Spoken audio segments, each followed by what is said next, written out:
Ladies and gentlemen, this RedGamingTech.com video we're going to be discussing cloud computing and the Xbox One. Most specifically, we're going to be actually discussing just how much of an impact the cloud will have on the Xbox One, what types of calculations it could really help, and just how, in theory at least, much it will impact next generation gaming. So, before we completely jump into how and what the cloud will do, I think it's very important for us to actually discuss what the cloud is, because it's one of those buzzwords, isn't it? It's cloud, and it sounds magical and dreamy, and it's actually fairly simple to understand. Now, cloud computing has been around for a while. However, cloud computing now, in the last couple of years, is really starting to come into its own. So, how does it work and what is it? Well, it's actually quite easy to understand. For a long time, cloud computing was actually known as distributed computing, but obviously it doesn't have quite the same ring to it, does it? And doesn't have all the fluffy cloud images that, of course, are, well, synonymous now with pretty much anything to do with the cloud. We see those fluffy white clouds, of course. Now, chances are, if you're a internet user, you've probably used one form of cloud computing or another without actually recognizing or realizing it. Even if you're something like a Netflix user, Netflix uses cloud computing to a huge degree, because basically speaking, there's absolutely no way that one or two servers could hold the amount of either movies or data or serve the amount of users that Netflix does. And as you guys are probably aware, different regions of the world have different films available. So in this case, it's quite a simple case of a lot of the, well, pretty much all of it is handled via the cloud and distributed. Even Dropbox. Each user's Dropbox account is given a container on Amazon's cloud. Both of these services, as far as I'm aware, are both using Amazon, and they are given what is known as the S3 container, which is basically a storage container on the cloud, and that is then the back end, and then of course Dropbox is the front end. So all cloud computing really is banks of servers, and those servers allow the processing of huge amounts of data, the storage of huge amounts of data, and the distribution of that data. Now that's really important, and we'll get into that in a not too distant future. Now, the calculation and storage is pretty simple. It basically is banks of servers. Each of those servers have ridiculously powerful CPUs. We're not talking about desktop level here, or even high-end desktops. We're talking, 8 cores with, like, I don't know, 2 threads each, and sometimes those boards can handle 2 of those CPUs on them, and they will have a masses of RAM, like 32, 64 gigs in some cases, and that's not really struggling. Those are even the lower-end specs, and they will have quite literally banks of them. If you guys have ever seen server rooms, you'll get the idea. And quite simply put, those suckers are allocated to certain tasks. Now, cloud computing can do everything from, well, virtual servers, all the way down to the distribution of data. So, the other way is, well, distributing data. Now, this one's really important. In terms of how data is distributed, it's a simple case of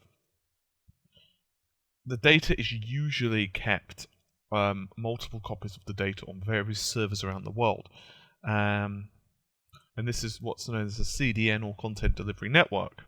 Now, this is really important because static content, that would be images and that type of thing, in other words, content that's not going to continuously change, will be mirrored to all of these different servers, and then whatever location you are in, the server that is closest to you and will provide you the best service will then be the one that's sending you data. So in other words, and by you I mean, of course, the client, in other words, your PC connection. So let's say you were to go to Microsoft that website will be served by, say, Microsoft UK if you're UK based or near the UK, or say one of the servers in the United States. I say one of because obviously the United States is pretty damn big, so it doesn't make sense just to have one distribution center.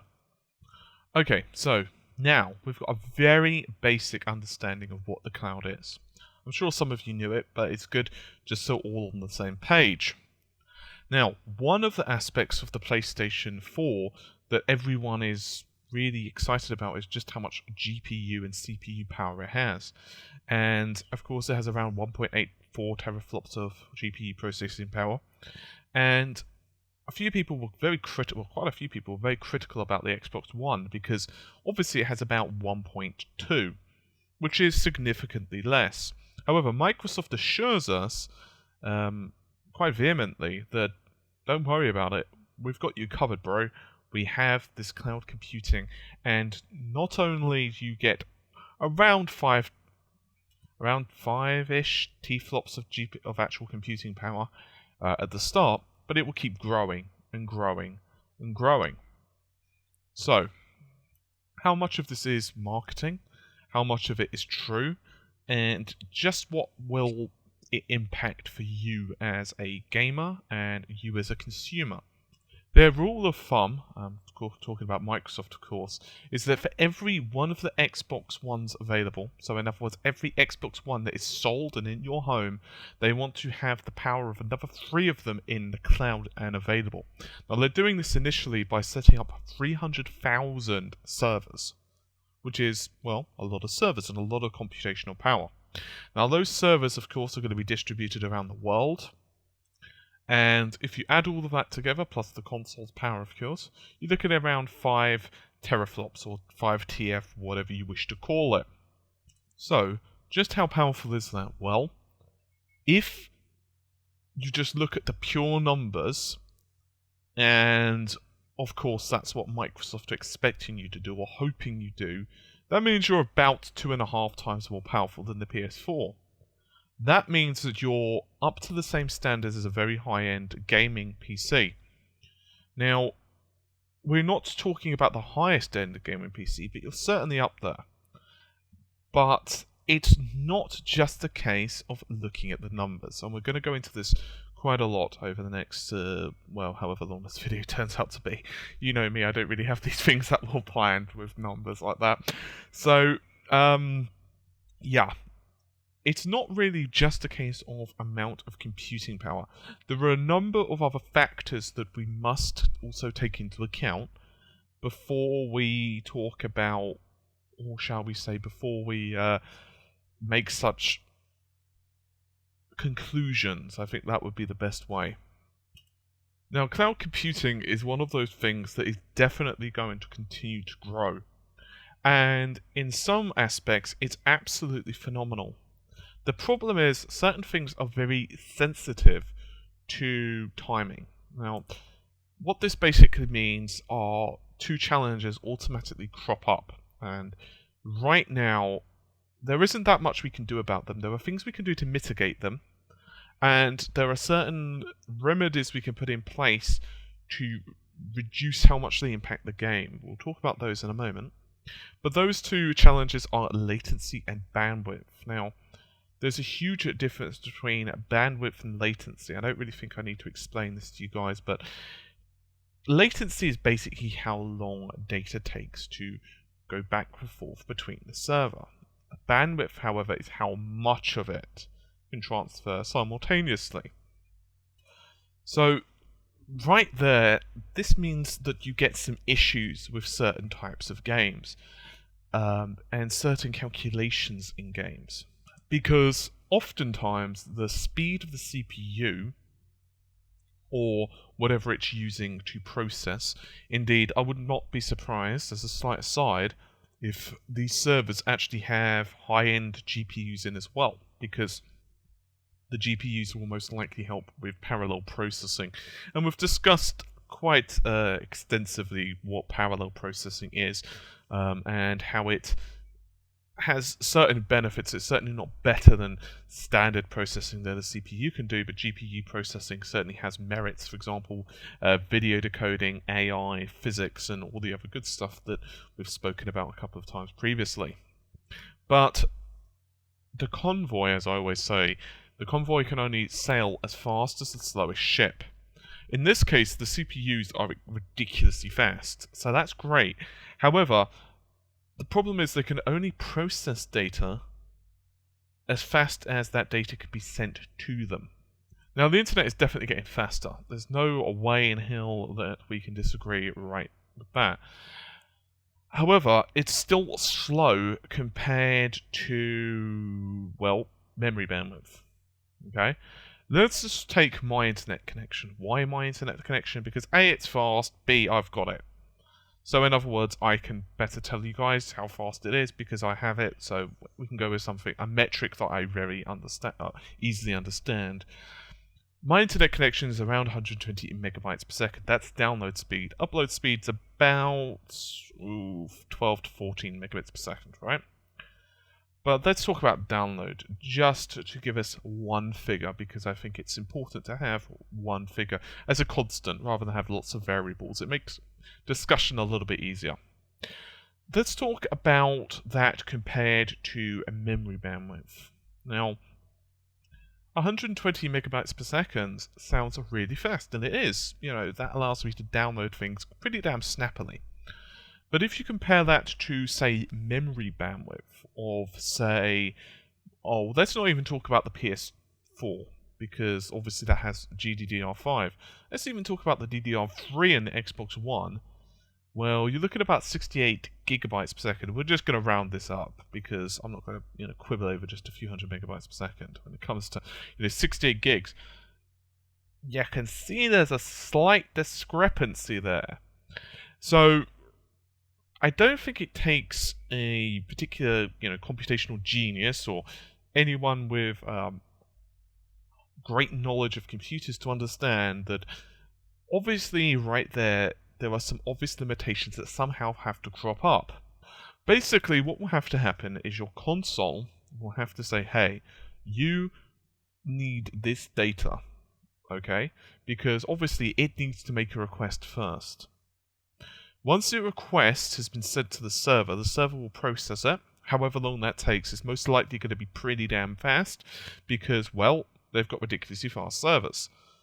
But then that data needs to be sent back. Now, generally speaking, upload bandwidth is going to be a little bit slower than download bandwidth.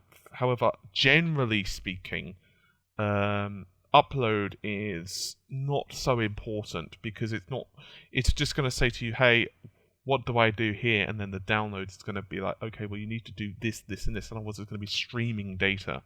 Okay, so let's use this as a little bit of a thought experiment. If you were to go on to a PC game, it's a lot easier to use PC gaming because you can actually much easier tell your lag rather than being given bars, although obviously that depends upon the game. Generally speaking, you have different latencies depending on which server you are connected to. And if you're a PC gamer or you actually have a gaming PC or you know someone with a gaming PC, especially something like Counter-Strike, this is really good to test. What you can do, you can just go onto a server and select a server that you do not reside in, or region that you do not reside in. So search, for example, let's say you are in America. Try to search something in my neck of the woods, like Europe. And then try to search something on, well, near where you are. So let's say you are on the West Coast, just for example. Try searching for a server there. Generally speaking, you'll see a massive latency difference. Now, obviously, because we know that CDNs and the cloud computing is going to choose a region that you are closest to, that's not too much of a big deal. But, and this is the very important part, if it was on the CPU, for example, the cache, for example, on the CPU, you're looking at just nanoseconds, really, before the data is actually being processed. If it's on the main system RAM, it could be a bit slower. You're looking at a few hundred nanoseconds, depending just if it has to do an error correction, and so on and so on. And that, by the way, is considered not that great. Now, remember the AMD Jaguar, one of the benefits of the AMD Jaguar, and we're going to go a lot heavier into this in a different video, but one of the benefits of the AMD Jaguar is it basically can help to read ahead. It tries to be a bit clairvoyant in that respect. It tries to predict what data is going to be next, and have that data ready and available to execute. In other words, it follows a distinct path and says, okay, he has gone from A to B, now he's gone to C, so it's logical that we're going to need to calculate D. If it doesn't, and this, by the way, will be putting memory into either the CPU's registers, which are very, very fast quick access RAM, or it will be putting this into the cache, either the level 1 or level 2 cache. Level 1 is faster than level 2, but still, level 2 is not bad. So if it doesn't find it in, say, level 1, it will say, okay, well, it's not there. Level 2? No. Okay. Memory then? And this obviously is still a little bit slower, so game performance will slightly drop. Most likely, however, it won't be really noticeable for you. However, in terms of processor efficiency, the processor is technically waiting just for maybe 100, 200 nanoseconds, just for example. It's basically stalling because it can't process data. In other words, if it has no data to process, it has to wait. And then it will keep cycling. Is it there yet? Is it there yet? Is it there yet? Oh, okay, now it's there. Now I can process it. So, let's assume, on the other hand, that we have internet latency. Now, internet latency can be a hell of a lot longer. Now, potentially, it could be 50 milliseconds, it could be 20 milliseconds, it could be 100 milliseconds, depending. So that could be like, I don't know, 10,000 times, 20,000 times, 100,000 times, depending, slower. So it takes, just over 30 milliseconds to render a frame if you're rendering at 30 frames per second. So obviously, there's something a little bit off there. Because, quite simply put, you cannot have a situation where, you get hit in, say, Street Fighter, you crash into a wall, you get shot in the face, whatever, and the game still says, okay, well, he's fine, and then you're continuing to play, and then, it gets data from the server, actually, no, he's dead. Now, it's not like this is going to be huge. It's not like it's going to be, 1, 2 seconds. Assuming internet is being stable, and assuming it's being your friend and not your enemy, assuming you're not having one of those crappy internet connection days, and we all get them, I don't care where you live. But it could be a couple of frames a second, it could be a little bit more, and that, of course, invariably means lower performance and glitches. So, does that mean cloud computing sucks? No. It just means that there are certain tasks that it cannot work well with. Microsoft themselves already commented on this. Matt Booty, yes, that is the name, has given a quote on this actually. Things that I would call latency sensitive would be reactions to animation in a shooter, reactions to hits and shots in racing games, reactions to collisions. Those things you need to have happen immediately and on a frame and sync with your controller. There are some things in a video game world, however, that don't necessarily need to be updated every frame, or don't change that much in a reaction to what's going on. Now, we've got that under the way, so we know that certain things are definitely going to be very much latency sensitive. But I did promise you that there were 2 issues with this, right? Now, the next biggest, hiccup is speed. Now, speed is simple. Speed is how much data you can fit down that pipe, you can ram down there. Now, there are various different regions in the world, of course, and different countries, depending on how much money has been put into their infrastructure, their internet, and depending obviously whereabouts you even reside in that country. For example, some people are still on dial-up, not many people now, but still, some people are. Some people have ridiculously crappy internet connections, some people have connections that are absolutely fantastic, while other people have connections that drop out consistently. For example, I have a tech-minded friend, very tech actually, although he's actually an engineer, he's actually an industrial engineer, and he lives in a very rural, villagey kind of area. It's kind of one of those places where you have to drive 20 minutes to be able to get to, well, anywhere. And his internet connection isn't exactly awful by some stretches of the imagination, but it's not exactly what you'd call fantastic. Regardless, let's talk about a few internet connections. South Korea and Japan are number 1 and 2 respectively. You're looking at an average.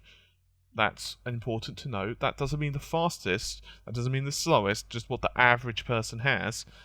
They are looking at 14.7 megabytes per second versus 10.5 of Japan.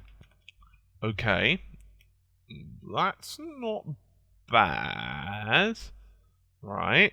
Okay, so I know what you're going to say. What about the UK? If you happen to live in the UK. Sorry, we're not in the top 10, so I don't actually have the list for that. I'll try and look at some other point, but we're not in the top 10. Finland's actually got 6.8 megabytes per second average, and they are number 10. The United States, because I know I'm going to get some US viewers, have exactly the same speed as Denmark. Actually, a tiny fraction lower, but it's basically 7.2 for both of you guys. 7.2 average. So, what does that mean? Well, it means that the average person in those regions has an internet connection of about 7.2 megabytes per second. Now, obviously, the problem is when you're talking about, well, averages, is that quite often speaking, the average doesn't usually apply to a gamer. Even so, I know a lot of people, even in the UK, who are gamers who have not that fast internet connections. I'm talking 30 megabytes per second and so forth. Because once again, it depends how much money you actually want to spend. Because faster internet connections obviously cost you more money. Whereabouts you live, you may not even get choice if you've got a second connection. If you happen to live in a certain area, and let's face it, who the hell is going to move just for internet? Oh, okay, maybe some of us. But, generally speaking, people aren't really going to move just for internet. Unless it's something that's really important to your job. And, well, various other factors, really. So, even if you were to have a very fast internet connection, though, it's still nowhere near the bandwidth of what the memory is. Local memory. Now, another point to bear in mind is this is 8 Mbps, megabytes per second. So, or should I say megabits? I keep saying megabytes, which is really bad. Anyway, it's megabits per second. Now, you have to actually divide this by 8. Because, let's say you get 120 Mbps connection. You're not actually getting 120 megabytes download, are you? No, you're not. You're getting around 15, 16, something along those lines. So, if we talk about, say, Let's go with the States, since quite a few of my viewers are from the States, so why the hell not? That's actually slightly under 1 megabyte per second of actual raw transfer speed. Now, obviously, your mileage may vary. You might have a connection 3 times faster, you might have a connection that's 5 times faster, you might have a connection 10 times faster. Regardless, even if you were to have a connection that's 15 times faster, you're still only getting about 15 megabytes per second. Which, compare that to local bandwidth of DDR3, you're looking at around 68 gigabytes per second, or 68,000 megabytes per second, if you want me to put it another way. And this, by the way, is not including the ESRAM.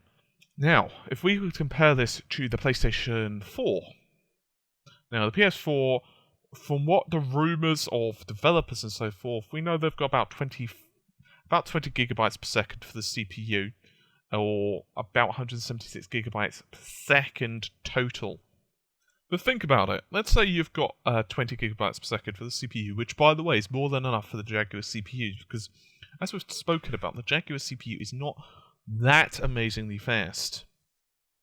But even if you were to talk about that, it could be something like, you have like a 1/10,000th of the bandwidth on your connection.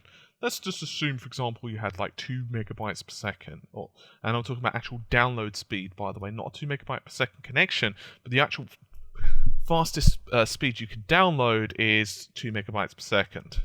Well, it's also worth noting that it's potentially possible that some of this information could be, well, compressed. Now, compression is fairly simple. I'm not really going to go into it too heavily in this particular video. You guys can Google it if you're not that sure. But all compression is basically trying to be frugal with the amount trying to be frugal with file size. So in other words, you squish up the file, and later on that will have to be, decompressed. So it becomes compressed, it's sent, then it's decompressed on the source. Now, you guys may remember when I was doing an analysis of Durango, back when it was actually called Durango, that the actual system does have hardware decoders on it. And indeed, it actually has LZ. Now, these are one encode and one decode. Now, what we do understand about the Durango, and a lot of this stuff isn't 100% confirmed, but it's from white papers and leaks and various other bits and bobs. Now, what we understand is that the Durango can do about 200 megabytes per second of data, which is more than enough. Now, it's not also known 100% that the compression is actually supposedly for the cloud.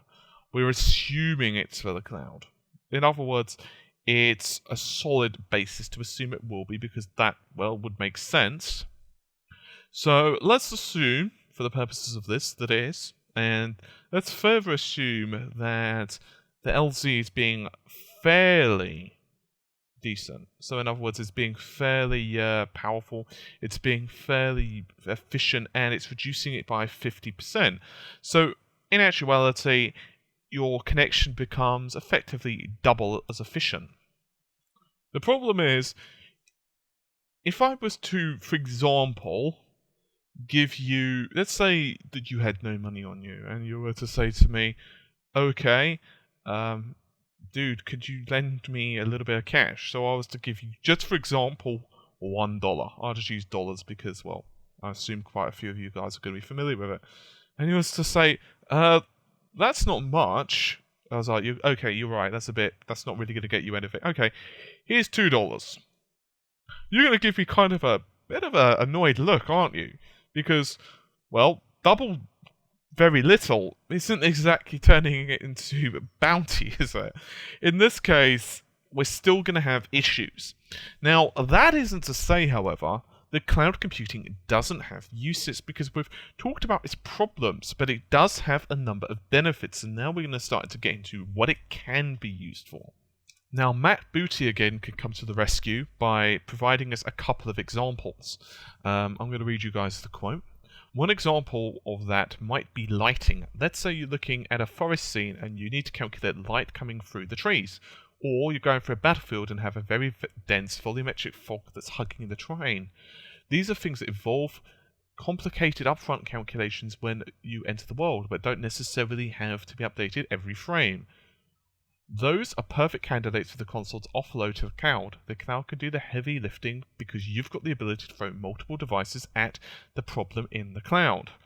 Mark Witten, who is a chief product officer, I think it's Witten, it's either Witten or Whiten, I'm going to assume it's Witten, however, said in an interview, quote, "We can take advantage of the cloud processing power to create experiences and really pair the power of the box. So, game creators can use the raw cloud computation to create bigger multiplayer matches, or bigger worlds, more physics, all those things. I think you're going to see unparalleled creativity when you match the power of the cloud with Xbox Live and the new Xbox." Now, end quote by Lai. Now, There's a couple of concerns I have right off the bat, and I'm sure you'll agree. Firstly, there's not that much stuff they're saying. Now, they are telling us quite happily to stay tuned.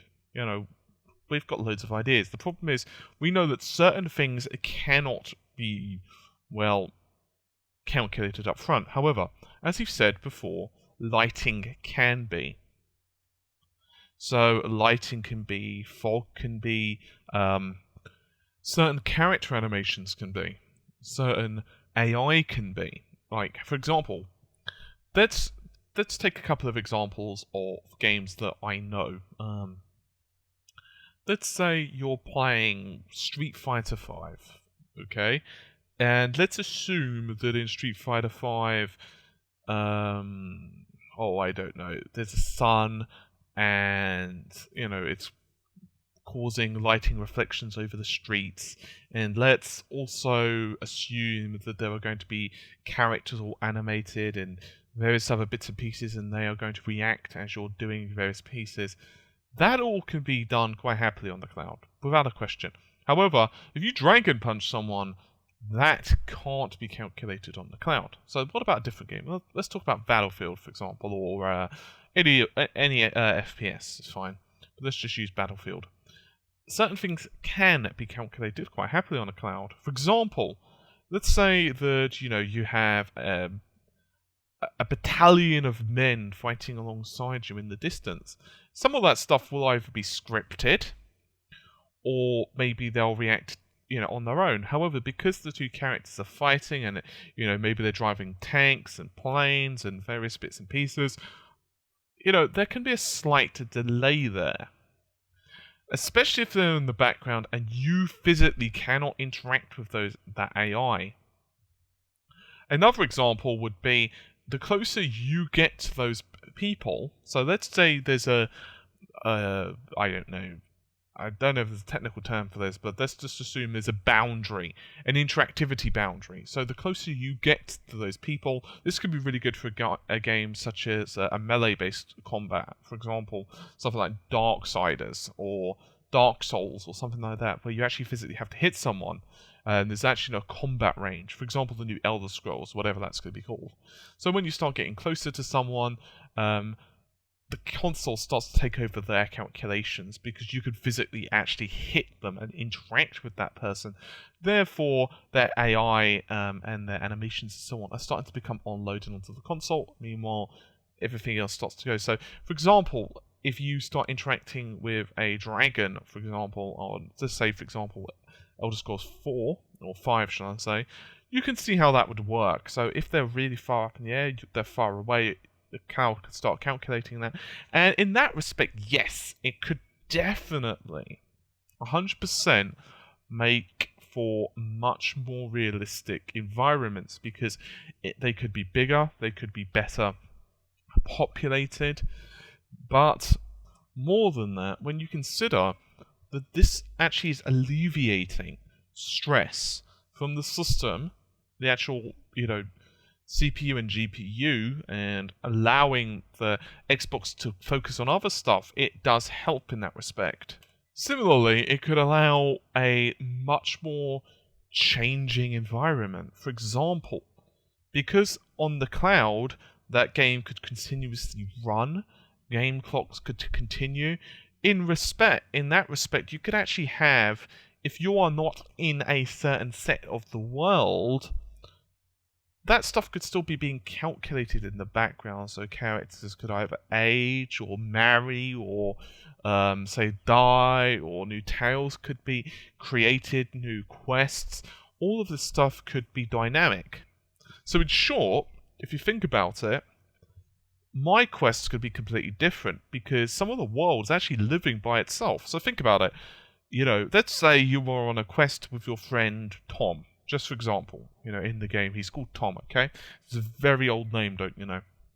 Anyway, Thomas, you come to a quest junction and you say, Tom, I'm real happy for you. I'm going to let you finish, but, you know, I want to go with this person now as a quest. And he says, okay, I'm going to go work the farm. And he does in one person's game, because it's all random, so it also depends how you react to the world. Tom is a farmer, and you can come back to him in-game. Let's just assume in-game 6 months later. So obviously we're talking game time here, not real time.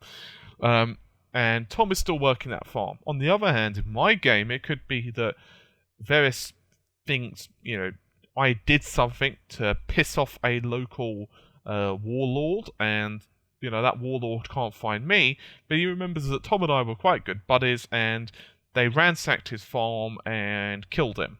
So when I come back 6 months later to visit Tommy, he will tell me, his wife will be there, sobbing and say that the bandits or the warlords killed them, and suddenly I get a quest. So, in that respect, it could definitely start making a much more vibrant world.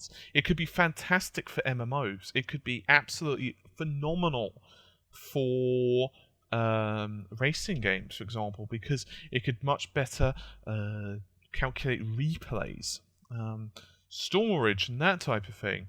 It could help to, sports games. All of this stuff, it could definitely help. The problem is that, Microsoft have a couple of other issues as well. Firstly, let's assume that they are developing, and by they I mean games developers, I should have clarified, sorry. Let's say they are developing for the PS4 and the PC. Now, it's a given that a game's playing PC is just more powerful, okay? It's just, got more computational power, both on the CPU and GPU. I don't think that's particularly new to anyone.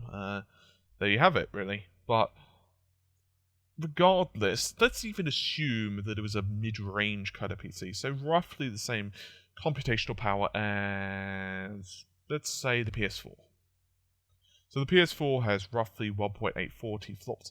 The problem is, even if the Xbox One and PS4 and PC were the same level of power as the Xbox One, they're not, but let's assume, just for the purposes of this, they were.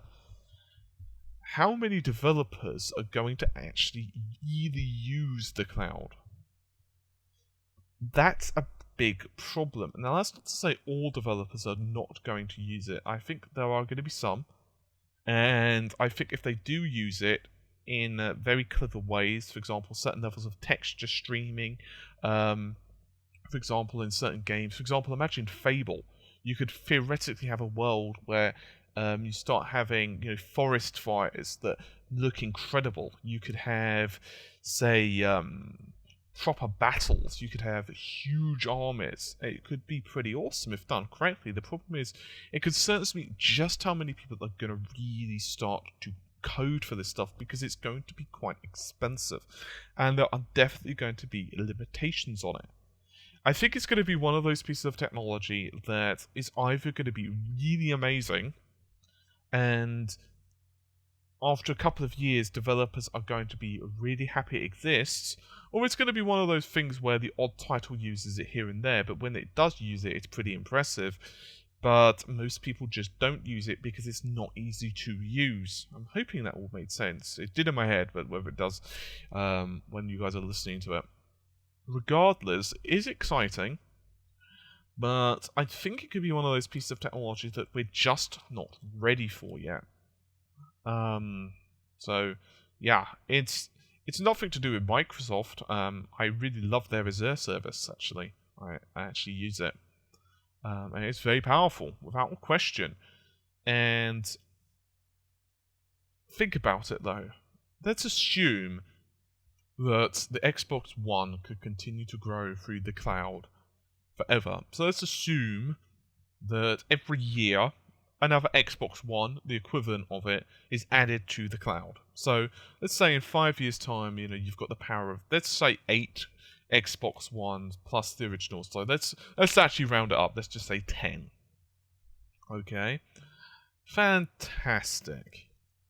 The problem is, if that was to continue like that, in reality there'd be no point for them. They would say, okay, this is the only console we're ever going to release and this is going to be the end. No, of course not. Because they know that some of the stuff simply cannot be calculated over LAN, or should I say, not over LAN, WAN.